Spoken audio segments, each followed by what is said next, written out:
Go over the answer and explanation to the Pascal's triangle coding question. At the top of the code, we will include the vector header file. Inside of our generate function, we will create an int variable named sum, initialized to a value of 0. Then we will create a vector storing vectors that store integers and name it result. This will be the full list that we return at the end. For int I equals 0, while I is less than num rows and incrementing I by 1 each time, we will create a vector of ints named subresult. Then we will have a for loop starting at int j equals 0, running while j is less than or equal to I, and incrementing j by 1 each time. Inside of this for loop, we will check if j equals 0. Inside of the if statement, we will add 1 to our subresult vector using the pushback function.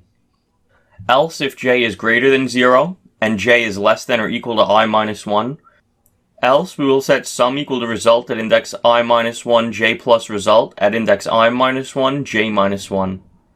After that, we will add sum to the subresult vector.